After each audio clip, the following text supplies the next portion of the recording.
how have you built up the right way of bringing this technology to industry while still ensuring it makes financial sense? Well, as much as possible, what's the secret sauce that you're presenting to clients at Skyven?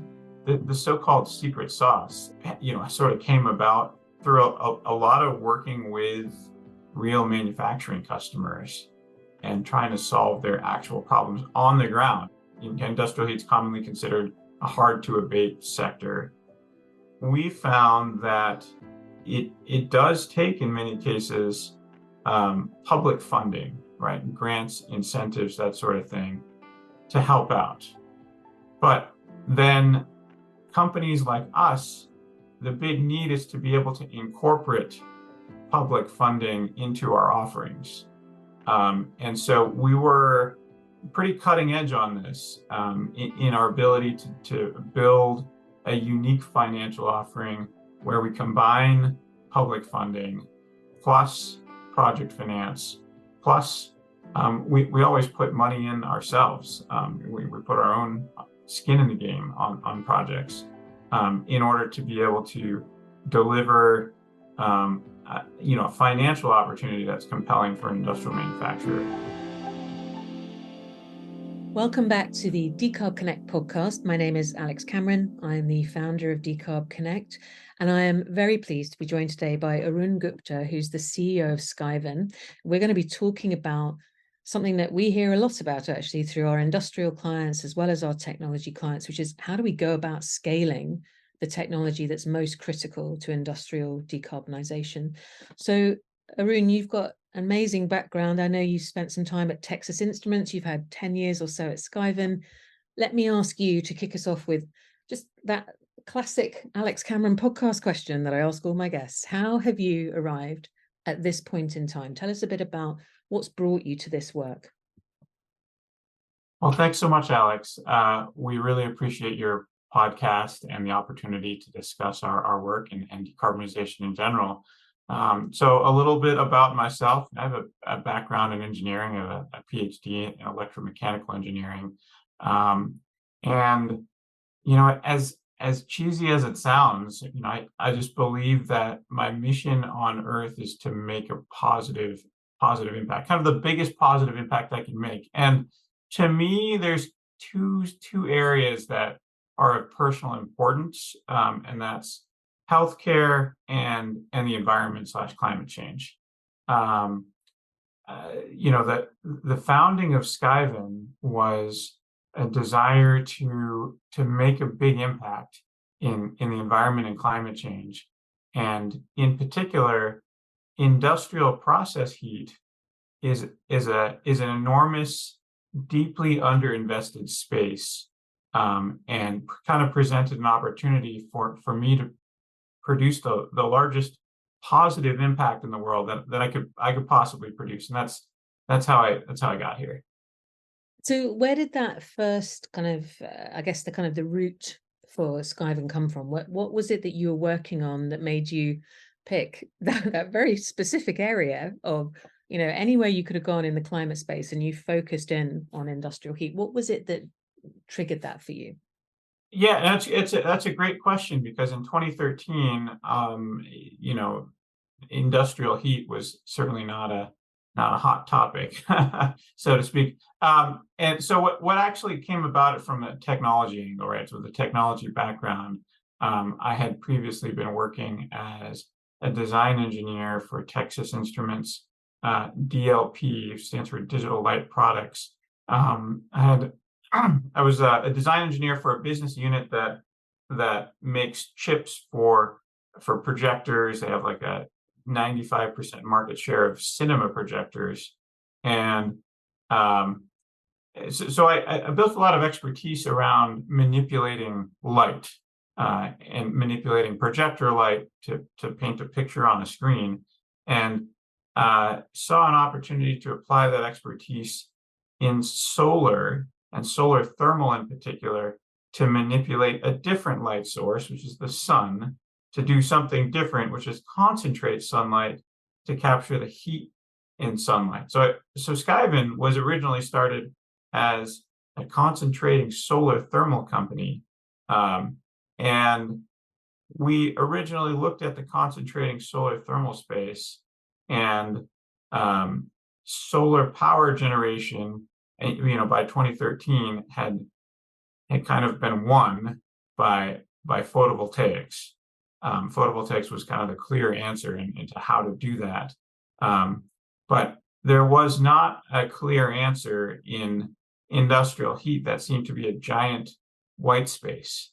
And so that's where we chose to focus. And while we don't do solar today, we still do industrial heat. And when you think about those kind of the early years, first couple of years, say, who were the first kind of industrial partners or customers that you work with? Yeah, so the first partners that we worked with were or are California Dairies Incorporated. It's one of the largest dairy companies in the world, probably the second largest dairy co-op in the United States, largest producer of butter in the U.S. So CDI, as we call them, California Dairies Incorporated, they're a huge user of thermal energy to do things like pasteurize milk, and they produce dairy powder as a food ingredient. And to evaporate milk and produce powder, dairy powder, is a very thermal energy intensive operation. And so we saw a big opportunity to help them decarbonize their operation, originally through solar thermal, and then through a variety of other technologies as well. So what, I guess it's always interesting to me when you have a company like yours and a leader like you've got this decade of experience in starting and then scaling a business through all those kind of twists and turns. What was it about that first relationship that gave you the direction that you're now traveling on? Like, how did you go with them from solar thermal into the space that you're in now?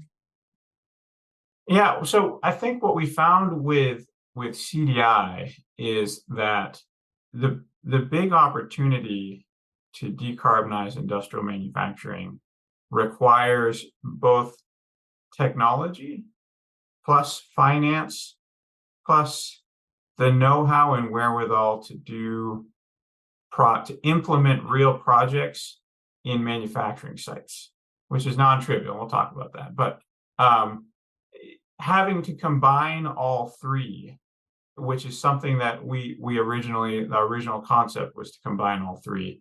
And then we were able to do that first around solar thermal technology, and then later around additional technologies. What we learned was that that's the big opportunity and the big need, is that you can't just come with a technology.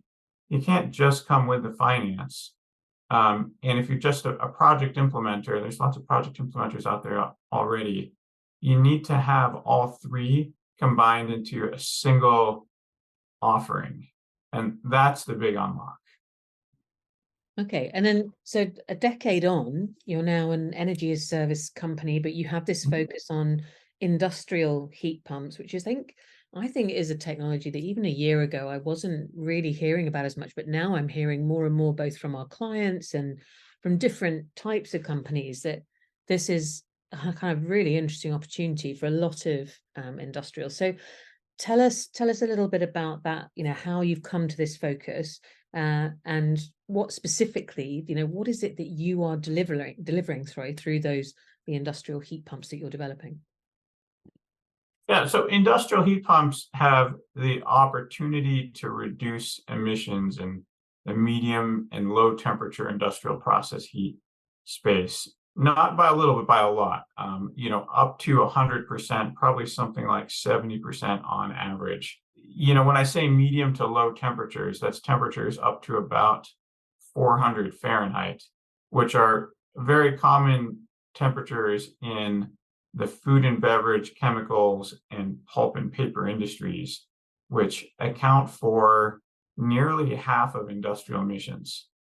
So we're talking about a big chunk of overall industrial emissions. So if you say that industrial emissions is roughly 20% of global carbon emissions, we're talking about the opportunity to decarbonize half of that, so roughly 10% of global carbon emissions, which is an enormous opportunity. And we came about that opportunity through our journey as a company.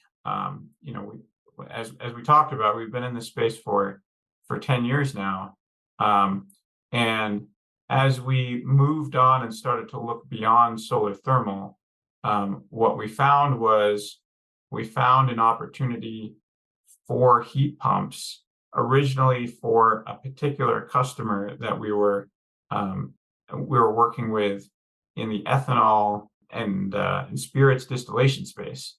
And then the sort of the aha moment, the big opportunity was to take what we were working on for them and turn it into a product that could be replicated not just at other ethanol facilities, but at other facilities in food and beverage, chemicals, and pulp and paper, kind of going broad with it. And that's a groundbreaking opportunity. And so we went after it. So you were saying before about the kind of this need for the right technology to be matched with, of course, manufacturing know-how, but also the right finance mechanism.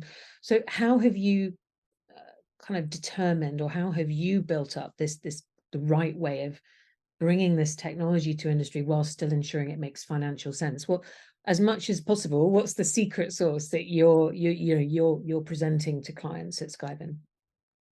Yeah, so I mean the so-called secret sauce, sort of came about through a lot of working with real manufacturing customers and trying to solve their actual problems on the ground. In particular, it started with California Dairies Incorporated, CDI, and so decarbonizing industrial heat is really challenging, right? Commonly industrial heat is commonly considered a hard-to-abate sector. And, as a result, we found that it does take, in many cases, public funding, right? Grants, incentives, that sort of thing, to help out. But then companies like us, the big need is to be able to incorporate public funding into our offerings. And so we were pretty cutting edge on this in our ability to build a unique financial offering where we combine public funding plus project finance, plus we always put money in ourselves. We put our own skin in the game on projects in order to be able to deliver a financial opportunity that's compelling for an industrial manufacturer. And then in building that financial opportunity that's attractive, then it comes to implementing. And we found that implementation is super non-trivial because in an industrial manufacturing facility that's operating every day, you've got first of all, you've got a need to make sure that the facility sees no interruptions and no downtime. These manufacturing facilities have extremely high downtime costs on the order of, tens of thousands of dollars an hour. And so making sure that the facility is uninterrupted, there's no process upsets, the facility doesn't go down is super difficult. And so just to get the facility to say yes to doing any kind of work that seems like not a big deal, well, it is a big deal when you have tens of thousands of dollars an hour of downtime cost. And so learning how to work through that with a manufacturing facility and work through problems as trivial as, hey, we've got a new tanker truck full of milk coming in every 30 seconds. You cannot disturb the flow of our tanker trucks. We have a new one coming in every 30 seconds. So where are you going to put the crane to install your stuff? From that all the way to discussing how to modify let's say control code and what the process control code, what those modifications, how they could affect overall production, like all these things. It's a huge amount of stuff, but that's what it takes in the industrial space, is what we found. Yeah, I think there's something really interesting in that when I talk sometimes to people who are much earlier in the phase of partnering with industry or trying to get their technology into a first or second pilot with industry, there's frustration sometimes on the side of the disruptive tech that it's like, oh, why can't they just see that we've got the best technology? I'm like, because it's not only about the best technology, is it? As you're describing, it has to work for the industrial in a way that makes it as simple as possible to integrate, whether that's physically on site, as you've just described, or whether it's making the financing of it, like that description that you gave of, we built those incentives into the model that you're presenting. You're not making it the client's problem to think that through. It's like you're coming with not just the great technology, but the way it's going to work, the way it's going to fit, the way it's going to be financed. And I think we are seeing that That's right. in other technologies as well, but it's something I think some early stage entrepreneurs can miss, that need for the human beings in industry to be able to take this on in a relatively simple way. Yeah, I would say it's sort of, startup 101 type class where they teach you, you have to not only provide, your technology, you have to provide a holistic offering, really understand the customer and understand what their needs are and provide a solution for them. And that's the hardest part in industrial, is providing that holistic solution that the manufacturer is really needs. They don't need a particular widget of technology. What they need is an answer to their problem. Their problem is like, how do we decarbonize our operations without risking downtime, and do so in a cost neutral way, because our margins are really thin. And if we go out of business, then there was no point in us decarbonizing our business. So we can't do that either. I just want to take this opportunity to thank our production partner and sponsor, Jano Media, for their support in delivering the Decarb Connect podcast. Over the last few years, they've helped us to facilitate great conversations that connect us with our audience, and their skills and expertise mean that we get to concentrate exclusively on generating the content, the conversations that engage, inform, and inspire. So let me sort of switch tack a little bit. So we've talked a bit about Skyven's history, about how you've created that service as well as what the technology is. But this piece on financing is something that really feels in the last, 3 to 6 months, we've just been hearing more and more, I suppose, as more pilots in other industrials are coming through to a scale phase. The question of how we finance is just getting more and more pressing. So specifically, we kind of hear about the need for a real capital stack that makes sense for industrial decarbonisation. I wondered, as someone who's been through this kind of period of time where you've been iterating not just your tech and your service, but also how you present it financially, and you've been scaling and growing, how has your view on the capital stack and what is available now and what's needed, how has that developed, and what's your point of view on that? Yeah, well, thanks for asking. So the capital stack is a place where we at Skyven have been able to really innovate. And I touched on this a little bit before, but for us, it's a combination of public funding, third-party project financing, and funding from Skyven's balance sheet, integrated together into a single energy as a service model that's been the key driver and what's enabled us to really make projects happen. And so that utilizes multiple flavors. I call them flavors of the capital stack, right? So we're using public funding, which is an often overlooked part of the capital stack, but is absolutely part of the capital stack in industrial decarb anyway.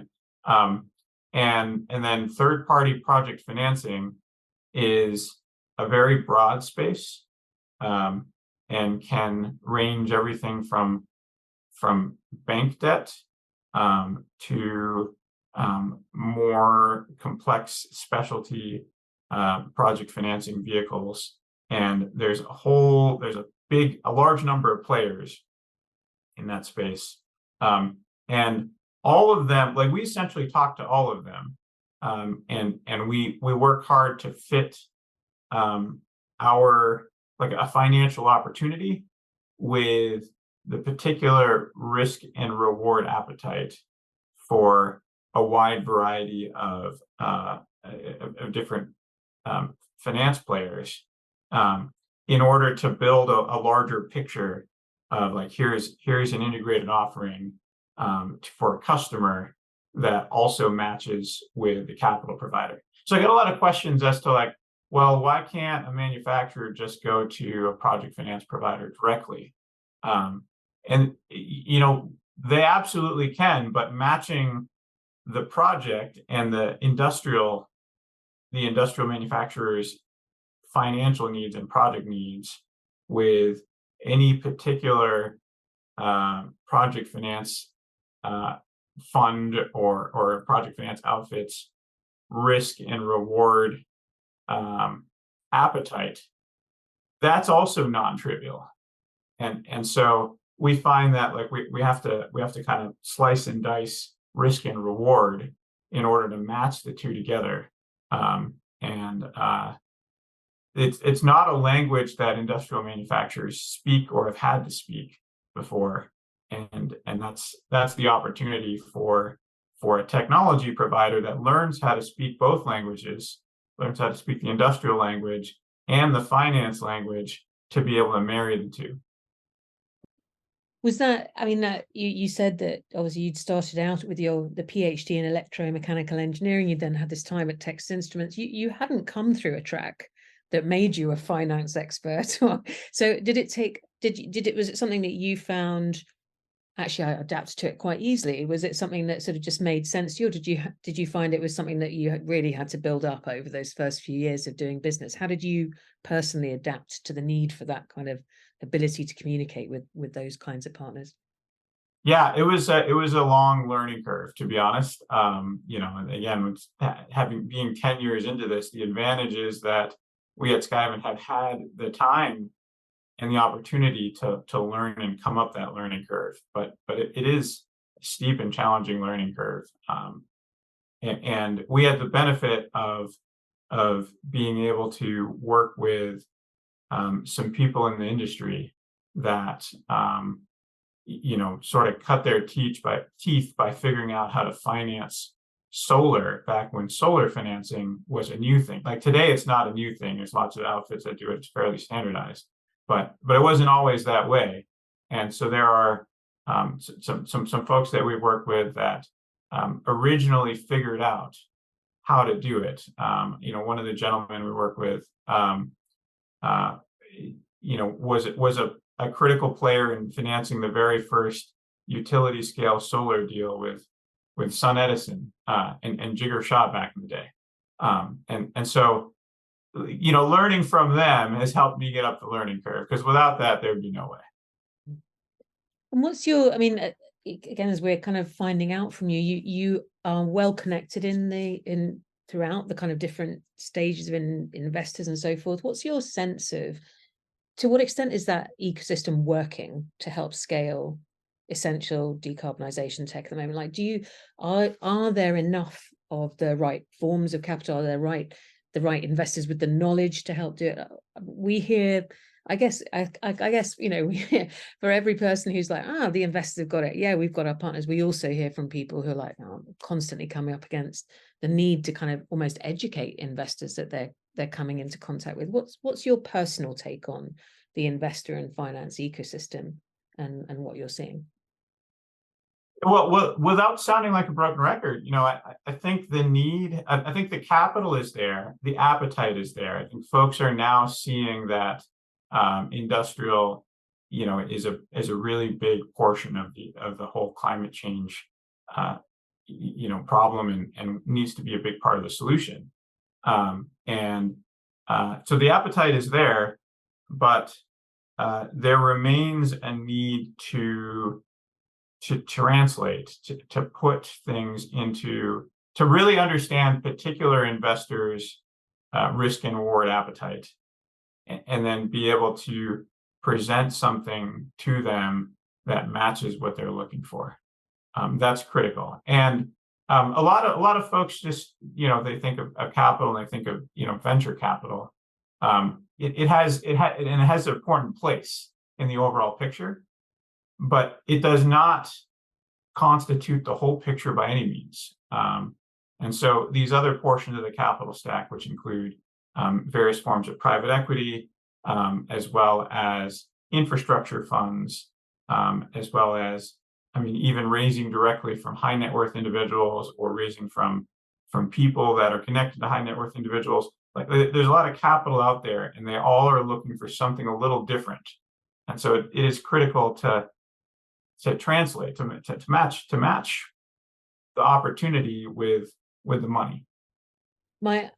You can tell me whether you think you've already covered my next question, but my next question was going to be whether we're really seeing enough successful scaling of industrial decarb tech yet. But I'm sort of, as you're talking, I'm thinking that actually maybe the question or the problem is less about, I don't know, it's less about are we seeing it? It's more, are enough of the other technology companies that are really trying to scale up the much needed engineering technologies of all sorts, are they interacting in the right way with the finance ecosystem yet?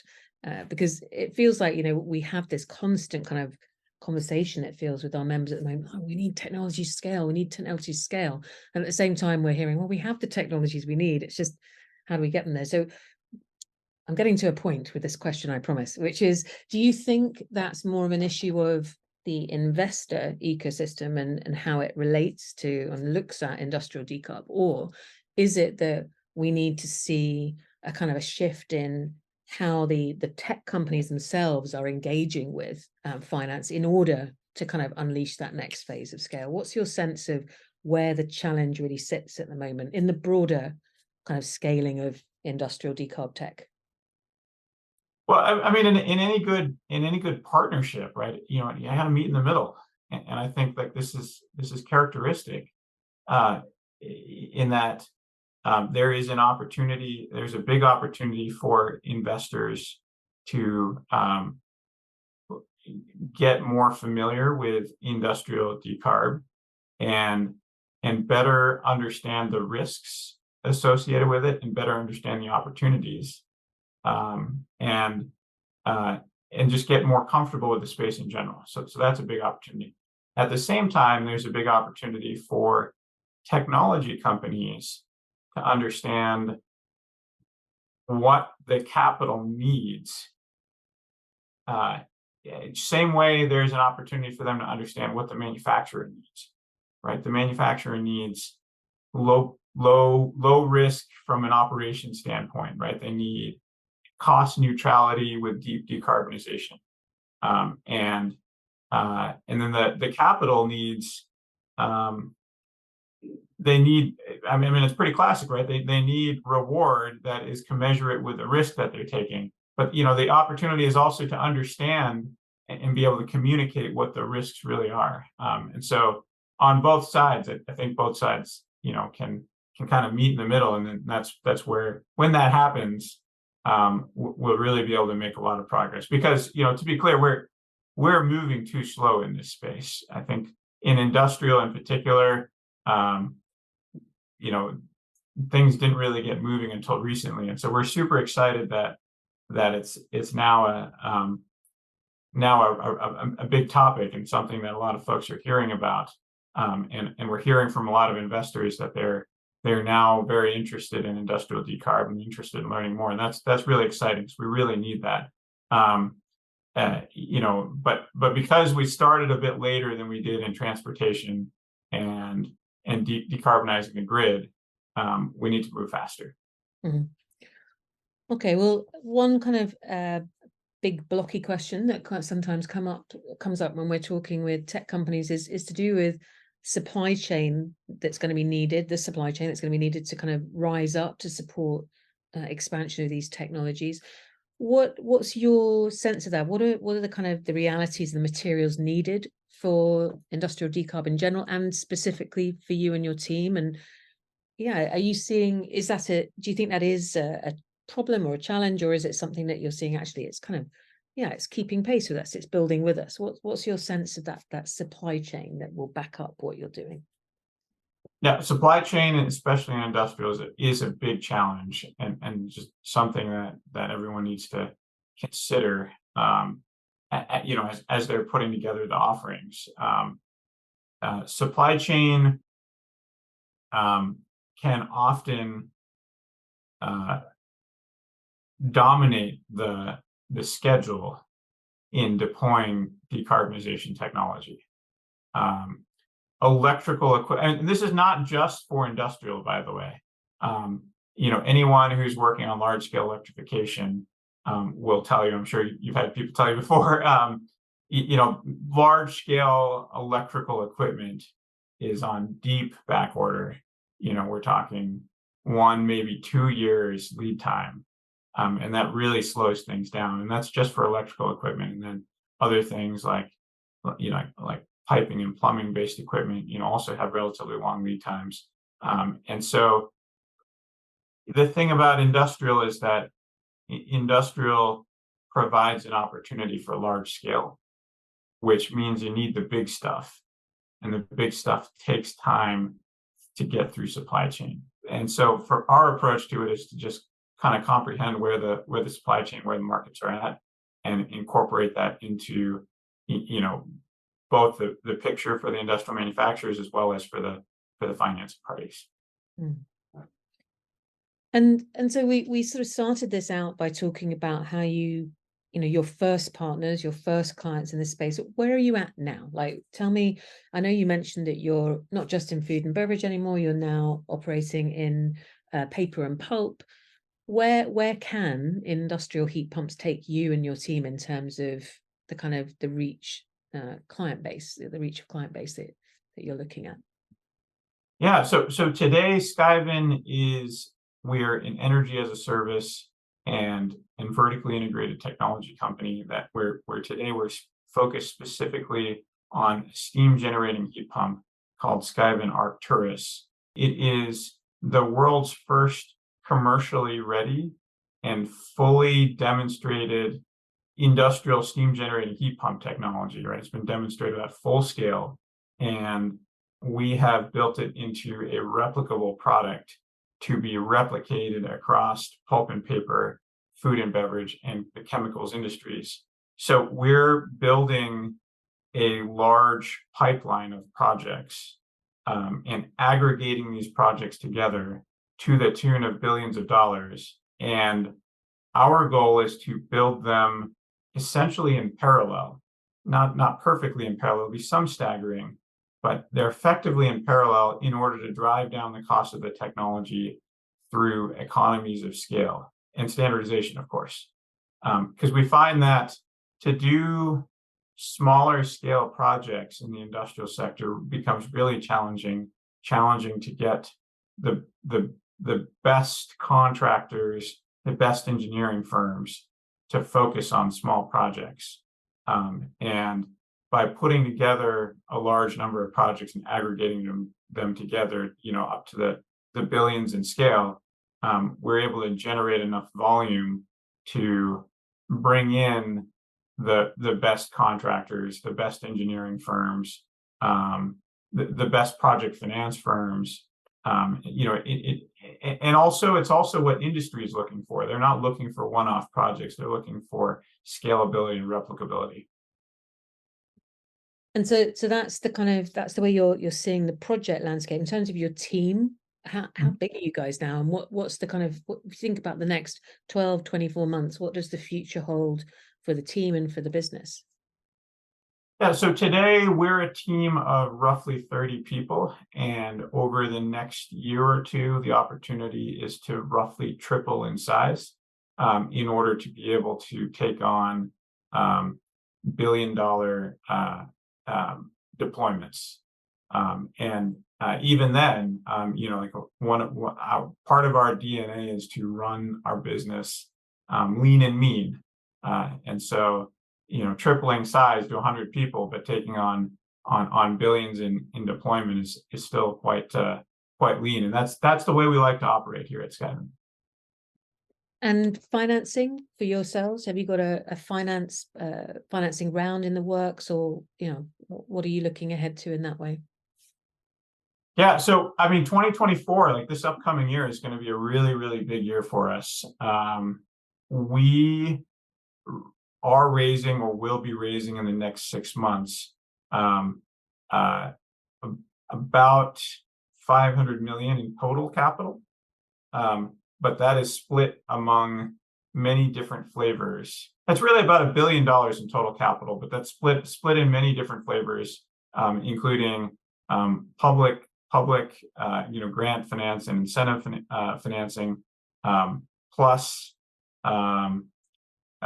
senior debt, which essentially looks like bank financing, plus private equity type financing at the project level, plus venture capital financing. So a little bit of everything, and by a little bit, when you're talking about $1 billion, even a venture capital round will realistically be tens of millions of dollars. And this is all going to happen in the next 6 months. So we've got a lot of capital to raise and a lot of capital to deploy, because industrial decarb is really, really big. Big and expensive.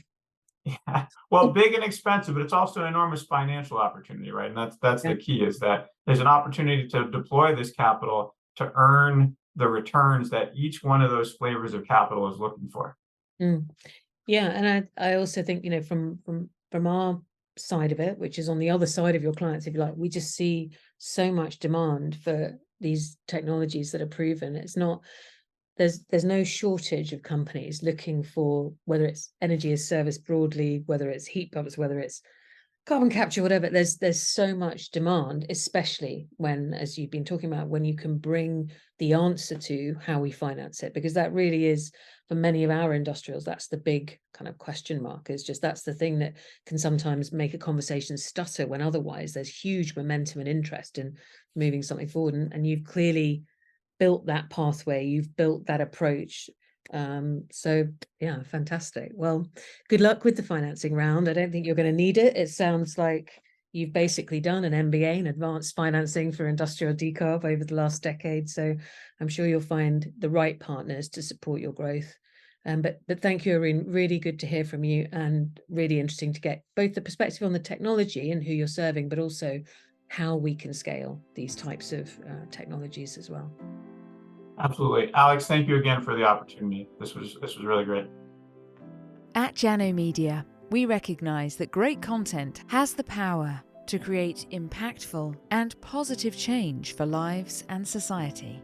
Whether that's video, live streams, photography or podcasts, partnering with us will enable you to harness the power of content to engage, inform and inspire. Reach out to us today.